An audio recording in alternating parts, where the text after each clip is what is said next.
Hello, I'm David Groninger here in Seattle, Washington, where it's always sunny and warm.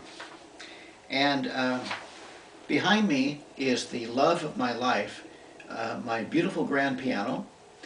And on this side of me is a bust of one of my idols, one of my mentors in the world of music, Franz Schubert. And the title of this talk is Peace is a Good Investment. Peace is a good investment. Peace with yourself. Having a healthy relationship with you, between you and you. Peace in your relationship with others. And peace in your relationship with the work you do, and the money you receive from it, and what you do with that money. And so I believe that if you can work toward having a peaceful relationship with yourself, a peaceful relationship with others, and a peaceful relationship with the kind of work you do, and on the subject of money, I believe that can go a long way toward the big world peace that is talked about so often. So I'm going to talk about how to make this peace as a good investment, how to really make it pay off. But first I'd like to tell you a story about a man who goes into a restaurant and he orders a steak. Well, they bring him the steak and somehow it was too overly done. So he gets very angry and pushes it away, and so then they bring him another steak, he's very angry and he pushes that away because he says, oh no, that wasn't done well enough. And so they're very sorry. They take the steak, they bring back another one, and but it turned out it was a New York steak, and apparently he had wanted a sirloin steak. So then they bring that back, and finally they bring him another one, and all of the staff at the restaurant were so embarrassed that they were not able to please this angry man, and so they all lined up, shaking in their boots. The reputation of the restaurant depended upon, satisfied customers. And so they asked him as he started to taste the steak, well, is it done well enough? And he says, well, yes, and it's not overly done. He said, no, it's not overly done, and it's the right kind of steak, right? And he said, yeah, but still he pushed it away, and he looked up and he said, I don't think I want the steak. Frankly, I think I'd rather just be angry. Well, when it comes to peace, we have to want peace more than we want conflict. We have to want peace more than we can be satisfied with an oblivious or kind of ignorant mindset about peace. In order to be peaceful with ourselves, at our jobs, in our relationships, in order to have this peace, it takes a lot of work. We have to deliberately set forth to create this peace. It takes patience and it takes work. And we have to want this peace more than we want something else or the absence of it. There's another story about this famous anthropologist. He was down in Africa, and they had recently found some human bones, like 2 million years old or something. And anyway, so somebody was interviewing this anthropologist, asking him about his opinion as to where civilization began. And it turned out he happened to be reading a newspaper article at the time about some war or conflict happening around the world. And so when they asked him, so where did civilization begin? He looked up and he said, well, I think it's not a question of where civilization began, but when will it? So again, you have to want peace more than you want conflict. You have to want peace more than you want just the absence of it. And I'm going to show you an affirmation that I use, and this is a physical affirmation. It's a particular coin, and I'm going to bring it to the camera. You might not be able to see it so well, but this is a silver dollar, and I'm going to take it to the camera. You might not be able to see the date, 1923, But here's the front of it. Now on the reverse side, maybe you can see there is an eagle there. And what you cannot see, though, is underneath the eagle, at the very bottom right here, is the word peace. And so this is called a peace dollar, or a peace silver dollar, and they made them beginning in the year 1919 until the year about 1935. They made them because as soon as the First World War was over, there was such a relief that it was over, and such a newfound appreciation of peace. So in celebration of that, in the United States anyway, they changed their silver dollar to what used to be a different style, to the peace dollar.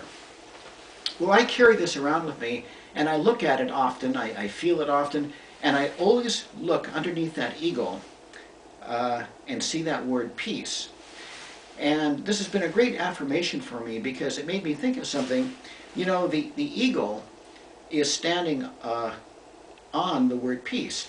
It made me think, well, maybe the eagle, which represents freedom, maybe peace is a foundation for freedom. Because I realize that if we can be peaceful with our ambitions, with our goals, with the things in life that we want to accomplish, if we can be peaceful looking in that direction, then I think we're going to have a better time doing it. If we can be peaceful with it, we're going to be more patient. And if we can be peaceful with the trials and tribulations and the things we're going to have to learn and the unexpected problems that may come up, if we can be peaceful with these kinds of things, I think it's going to help us. If, on the other hand, if we are in conflict, and now we're attempting some great ambition, expand a business or begin a relationship, something like this, if we begin with a state of inner conflict, I think we're going to have more stress all along the way. We'll attract to ourselves other conflicts outside of us in addition to our inner conflict. Well, when we're starting any great or even simple project, goal, ambition in life, if we can learn how to get peaceful about it, I think we're going to attract more peaceful circumstances and peaceful people who can help us get along. So I use this coin. When I have a coin as an affirmation, I call it a coin formation. I take the word, coin and affirmation. So I use this affirmation of the peace dollar to remind me to have a peaceful relationship with money, so that I find that when I become more educated about any subject in life, I also become more peaceful with it. And when I become more peaceful about an activity or subject, I find that I'm more free in that subject. So there are three ideas I would like to offer to you, and that's really the entire message of this talk. The three ideas are just this. Education will help you be more peaceful. Being more peaceful will help you become more free. So however it is you can arrive at a state of peace, whether it's education, training, intuition, or some type of meditation, or finding it on your own somehow.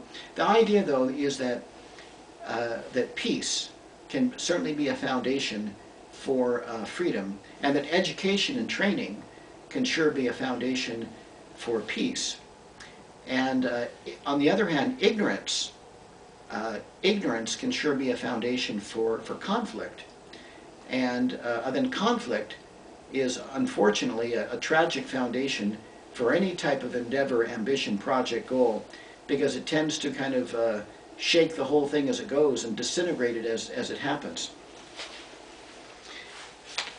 The other reason that I carry a peace dollar with me is because, it's kind of a heavy kind of a thing, and it reminds me that that hard work and the education in order to get peaceful about something, it's real, and it really does take hard work. Just like it takes work to extract silver from the ground. It takes work. Now, this silver dollar, I bought it at a coin store just a couple weeks ago to start my affirmation process with it. And by the way, it has really worked, even in the past couple of weeks.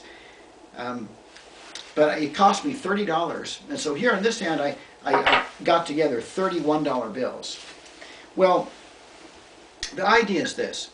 I sometimes carry around $31 bills, and then I carry this $1 peace dollar as a reminder to myself that to really get educated, to really become successful, to become peaceful in this world, and so that peace can be the foundation for your freedom, it takes hard work.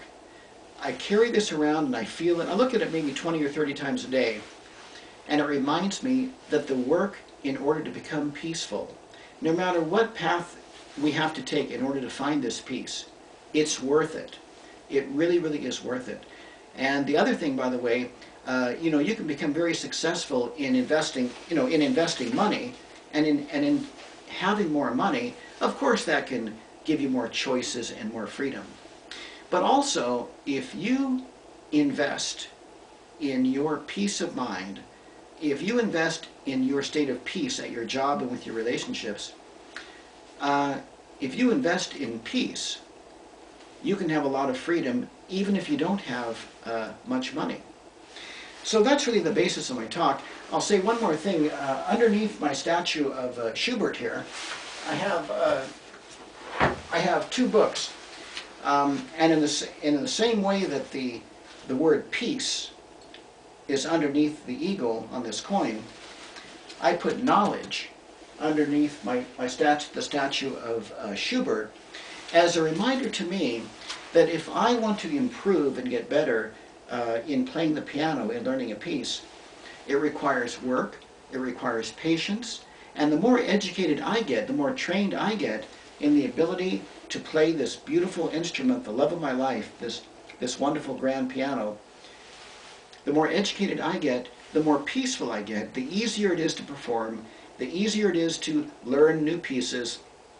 I gave a performance tonight at a church, and it was during a dinner they were having there, and there was a lot of unexpected noise and little kids running around, and it was mainly background music that I was playing.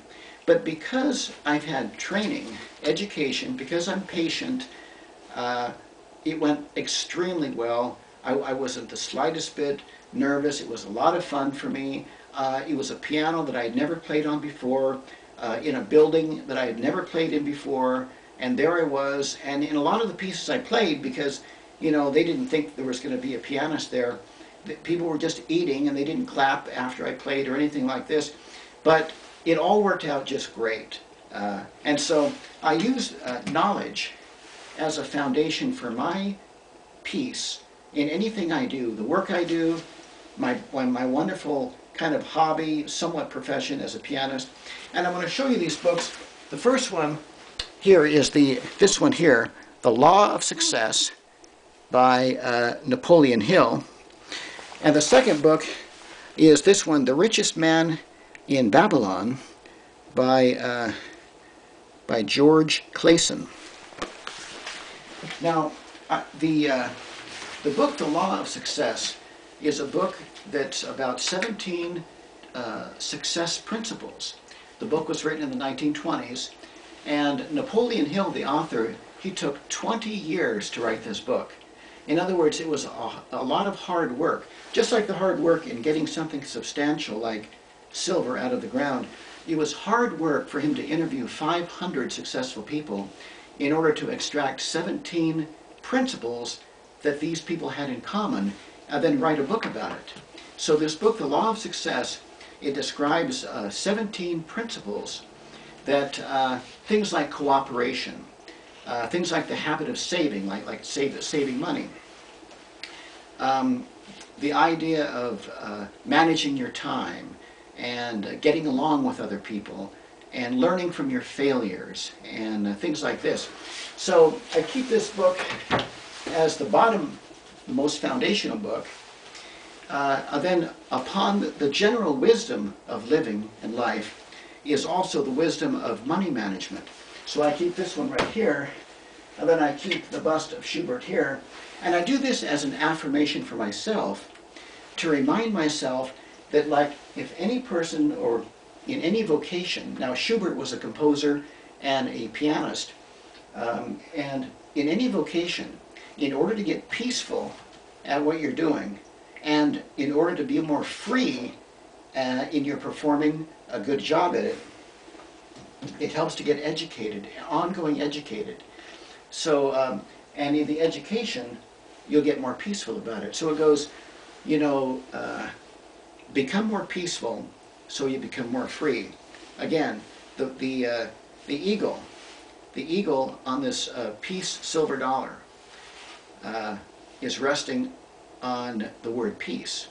The peace is the foundation, the eagle represents the freedom.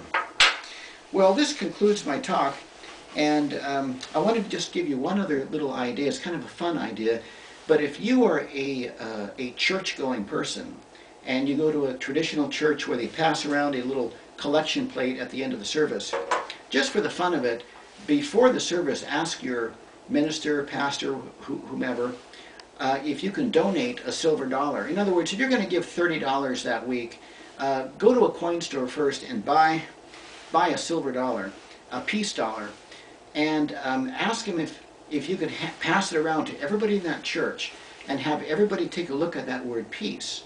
Then have the very last person who had it be the very first person to put it in the collection plate, because it'll make a loud sound like this. You know, they'll be the first person to put it in. It'll sound almost like a loud clanking or a drum roll, and it's a fun way that you can show people a peace silver dollar, and it's a fun way that you might be able to help other people have this idea that anybody can be peaceful about money. So that's why I carry this peace dollar around with me, to help me have a more peaceful relationship with money, and a more peaceful relationship with whatever kind of work I do for money. And I also use it as a reminder that peace can be hard work, because just like it takes hard work to get silver out of the ground, but it doesn't take hard work to print dollars, and you can see how it takes 30 of these to get just one of these days. And by the way, my little affirmation here, my coin formation, my affirmation that I carry around, it might become more valuable too, because the price of silver is around $35 an ounce. Well, over the next few years, if silver might go up to $40 or $50 or $60, my little affirmation will be more valuable. But far more valuable are the benefits to me in my ability to be more committed to having a peaceful relationship with money, with myself, and with people. So I want to thank you very much for listening to me. This is David Groninger in Seattle, Washington, where it's always sunny and warm. The love of my life, my grand piano here. One of my mentors, somebody who worked very, very hard in the world of music, Franz Schubert here. And again, I want to say that peace is a very good investment. It's worth all the work it takes in order to be peaceful with yourself, and peaceful in the kind of work you do, and peaceful in the people in your life. It's worth the effort, and I want to wish you, in your investment in peace, a lifetime of ongoing dividends. This is David saying good night. Thank you very much.